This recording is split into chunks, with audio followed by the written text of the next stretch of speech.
आप सभी का स्वागत है आपके अपने YouTube चैनल अमित कैरियर अकादमी पर। मैं अमित आज आप लोगों को स्टैटिक जीके की क्लास लेकर आया हूं, जिसमें आपको आपकी ये जो क्लास होगी बहुत छोटी होगी। इसमें मैं आपको स्टैटिक जीके में जो आज पहला टॉपिक पढ़ाऊंगा वो आपका होगा क्लासिकल डांस। क्या होगा? आज की क्लास में जो आप पढ़ेंगे वो होगा क्लासिकल डांस। ठीक है, देखिए, अगर आप वनडे एग्जाम की तैयारी कर रहे हैं,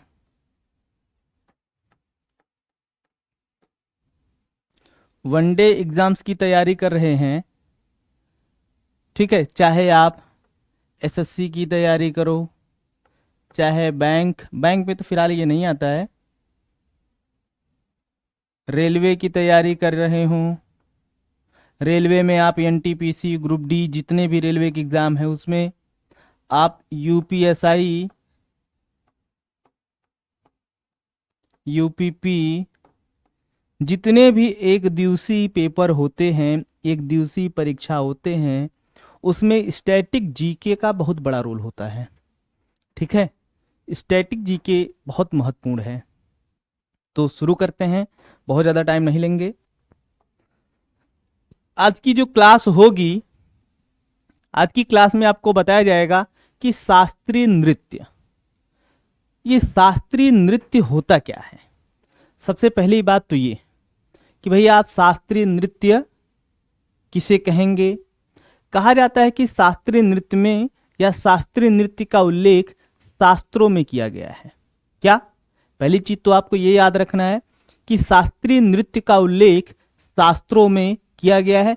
जिसमें होता क्या है तो कहेंगे इसमें शरीर का लयबद्ध तरीके से, लयबद्ध पैटर्न पर लयबद्ध तरीके से संचालन होता है। तो आप कहेंगे शास्त्रीय नृत्य का उल्लेख, शास्त्रीय नृत्य का उल्लेख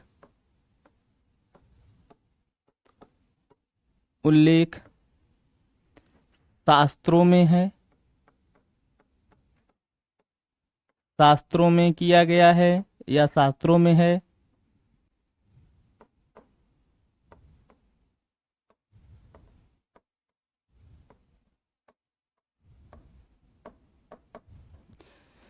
जिसमें शरीर का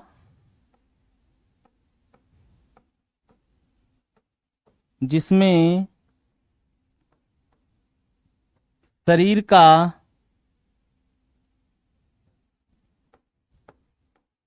जिसमें शरीर का लयबद्ध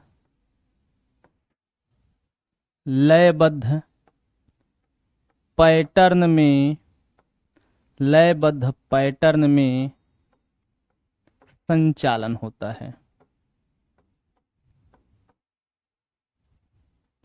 शरीर का क्या होता है? लयबद्ध पैटर्न में। अगर कहीं पैटर्न आपको नहीं लिखा मिला, तरीका मिला, तो आप वही समझिएगा। जिसमें शरीर का लयबद्ध पैटर्न में क्या होता है? संचालन होता है। ठीक, आगे चलते हैं।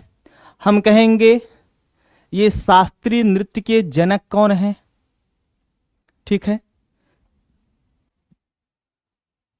कहेंगे शास्त्रीय नृत्य के जनक, शास्त्रीय नृत्य के जनक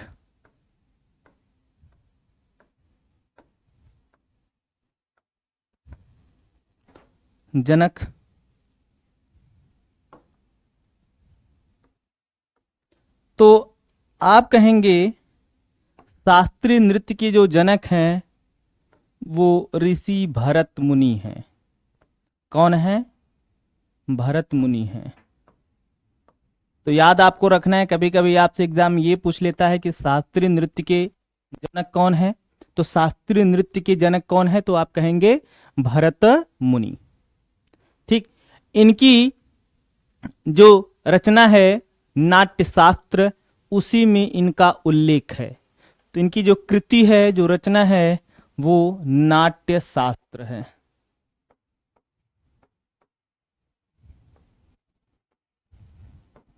क्या है? नाट्य शास्त्र। भरत मुनि की रचना का नाम क्या है? तो आप कहेंगे नाट्य शास्त्र।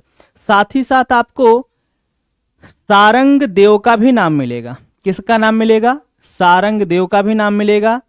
तो इनकी जो रचना का नाम है साहित्य रत्नाकर, इसमें भी शास्त्रीय नृत्य का उल्लेख मिलेगा आपको। ठीक है, सारंग देव। अगले कभी कभी ये भी पूछ सकता है इनकी रचना का क्या नाम है, तो यहां भी इनका उल्लेख किया गया, शास्त्रीय नृत्य का उल्लेख इन्होंने भी किया है, सारंग देव। इनकी कृति का क्या नाम है?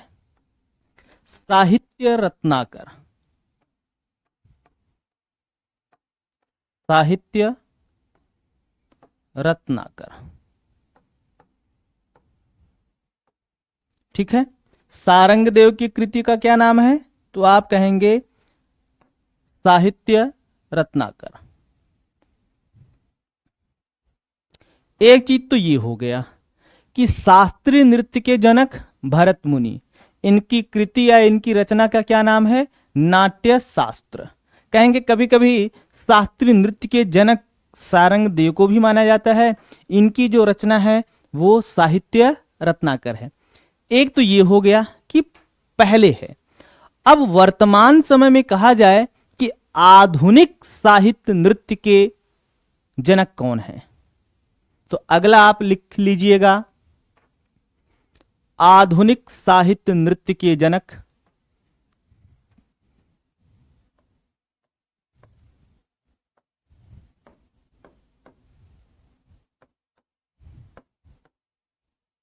आधुनिक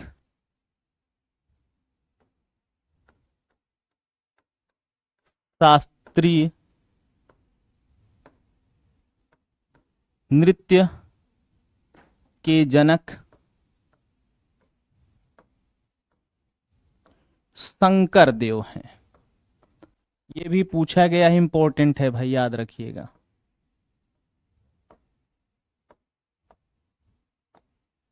ठीक है, इसको भी आप याद रखिएगा, ये बहुत महत्वपूर्ण है, पूछा गया है।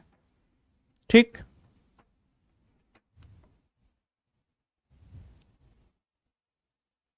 ठीक, नोट कर लिए होंगे। अगला टॉपिक ये आता है शास्त्रीय नृत्यों की संख्या।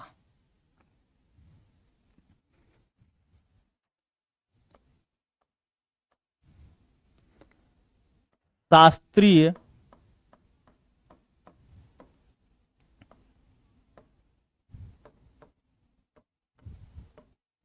नृत्यों की संख्या।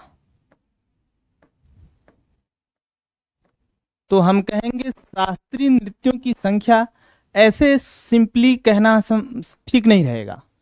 यह बटा हुआ है संस्कृति मंत्रालय के अनुसार। किसके अनुसार? संस्कृति मंत्रालय के अनुसार, और संगीत नाटक अकादमी के अनुसार। कहा जाता है संगीत नाटक अकादमी के अनुसार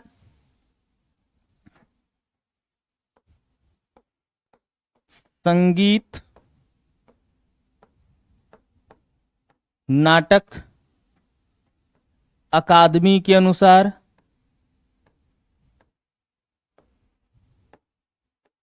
संगीत नाटक अकादमी के अनुसार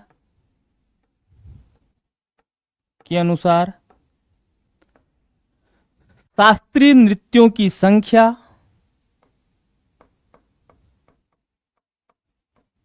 शास्त्रीय नृत्यों की संख्या बराबर 8। तो आप कहेंगे या याद रखेंगे कि भाई संगीत नाटक अकादमी के अनुसार शास्त्रीय नृत्यों की संख्या कितनी है? 8 है। ठीक है, फिर आप कहेंगे संस्कृति मंत्रालय के अनुसार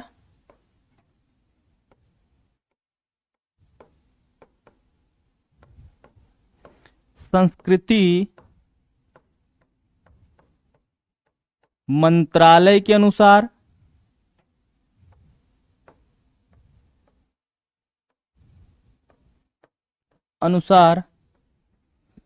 शास्त्रीय नृत्यों की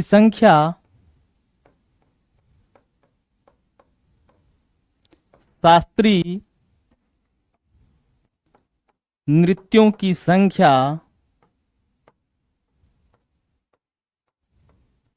बराबर ये 9 है। आप याद रखेंगे, संगीत नाटक अकादमी के अनुसार शास्त्रीय नृत्यों की संख्या 8 है, जबकि संस्कृति मंत्रालय के अनुसार शास्त्रीय नृत्यों की संख्या 9 है। तो आपके मन में एक सवाल आएगा कि वो 9वां है कौन सा? क्या 9वां शास्त्रीय नृत्य? अभी मैं आपको बता दूंगा। 9वां शास्त्रीय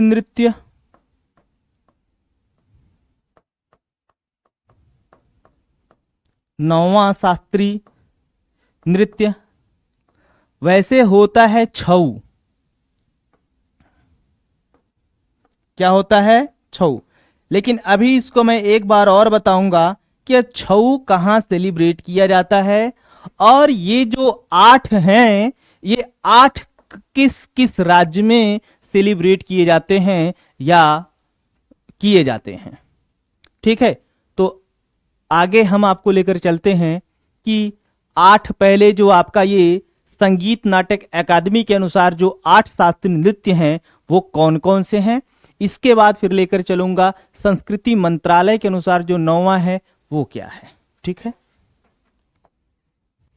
देखिए हम कहेंगे जो पहला वाला शास्त्रीय नृत्य है, ये देखिए किसके अनुसार है? यह संगीत नाटक अकादमी के अनुसार है। संगीत नाटक अकादमी के अनुसार, संगीत नाटक अकादमी के अनुसार। तो संगीत नाटक अकादमी के अनुसार जो शास्त्रीय नृत्य हैं उनकी संख्या 8 है। कौन कौन से? भरतनाट्यम, मोहिनीअट्टम, कथक, भरतनाट्यम, मोहिनीअट्टम, कथकली, कथक, कुचिपुड़ी, ओडिसी, मणिपुरी, सत्रिया। तो अब कहा जाए कि जो ये अलग अलग क्लासिकल डांसेस हैं ये कहाँ कहाँ किस स्टेट में सेलिब्रेट किए जाते हैं। तो पहला वाला जो भरतनाट्यम है ये आपका तमिलनाडु में है। कहाँ है? तमिलनाडु में। भरतनाट्यम कहाँ होता है? तमिलनाडु में। ठीक, अगला है मोहिनीअट्टम। तो मोहिनीअट्टम होता है आपका केरल में। मोहिनीअट्टम कहाँ का क्लासिकल डांस है? तो आप याद रखेंगे केरल में। कथकली कहाँ का है? तो ये भी केरल का है। कथकली कहाँ का है? केरल का है। कथक और कथकली में डिफरेंस होता है, कभी कभी कंफ्यूजन होता है, याद रखेंगे। कली लगा होगा तो केरल, ल से ल समझिएगा, कल केरल ऐसे समझिएगा। कथक है आपके उत्तर प्रदेश का। तो आप याद रखेंगे उत्तर प्रदेश का जो क्लासिकल डांस है, शास्त्रीय नृत्य है, वो कथक है। कुचिपुड़ी, तो कुचिपुड़ी आप याद रखेंगे आंध्र प्रदेश का। आंध्र प्रदेश का जो क्लासिकल डांस है वो कुचिपुड़ी है। ओडिसी ओडिशा का। ओडिसी ओडिशा का।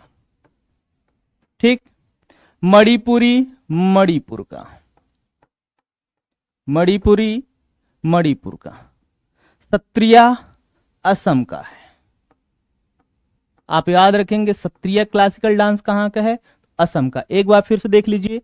भरतनाट्यम तमिलनाडु, मोहिनीअट्टम केरल, कथकली केरल, कथक उत्तर प्रदेश, कुचिपुड़ी आंध्र प्रदेश, ओडिसी ओडिशा, मणिपुरी मणिपुर, सत्रिया असम। इसके बाद मैंने बताया था ये आपका है संगीत नाटक अकादमी के अनुसार। लेकिन अभी मैंने आपको बताया संस्कृति मंत्रालय के अनुसार 9वां जो क्लासिकल डांस है वो छऊ है। क्या है? छऊ है। तो तो अगला आप लिखेंगे नौवां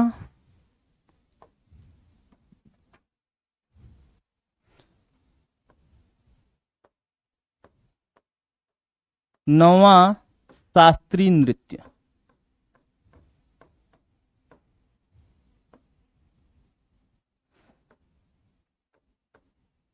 नौवां शास्त्रीय नृत्य क्या है? छऊ है। क्या है? छऊ। ठीक। तो आपके मन में एक सवाल होगा कि ये जो आपका नौवां क्लासिकल डांस है यह कहाँ सेलिब्रेट किया जाता है या कहाँ मनाया जाता है? तो ये आप लोगों के लिए होमवर्क है। मैं आपको जानकारी के लिए बता दूं कि यह 3 राज्यों में सेलिब्रेट किया जाता है, 3 राज्यों में मनाया जाता है या 3 राज्यों में किया जाता है। आपको आंसर कमेंट करना है कि छऊ वो कौन से 3 राज्यों में मनाया जाता है। आपको राज्यों के नाम कमेंट बॉक्स में कमेंट करना है। राज्यों के नाम कमेंट बॉक्स में कमेंट करना है। ठीक। अच्छा, एक चीज और आप जानते रहिएगा, ये तो मैंने बता दिया कि क्लासिकल डांस कितने हैं, किसके अनुसार कितना है और कौन कौन सा है। अब आपको एक एक करके जानना पड़ेगा कि भरतनाट्यम कहाँ, तो पता है आपको, इसके कलाकार कौन कौन से हैं और भरतनाट्यम क्यों शुरू हुआ, क्या कारण है, किस तरीके से भरतनाट्यम किया जाता है, किसकी पूजा की जाती है या किस देवी देवता को समर्पित है, और इसके जो कलाकार हैं कौन कौन से हैं, उनको कब पद्म विभूषण मिला, कब जो है पद्म भूषण मिला, कब उसमें कुछ लोग ऐसे भी हैं जिनको भारत रत्न में भी मिला है। ठीक है। तो आपको एक दिन में एक क्लास में आपको बताऊंगा कि ये वाला नृत्य, क्लासिकल नृत्य इस राज्य में है, उसके बारे में जितनी भी इंफॉर्मेशन होगी वो आपको मैं बताऊंगा। फिलहाल आप जो ये क्वेश्चन लिखे हैं छऊ, इसका आंसर आप लोग कमेंट सेक्शन में कमेंट करिए। ठीक। Okay, thank you.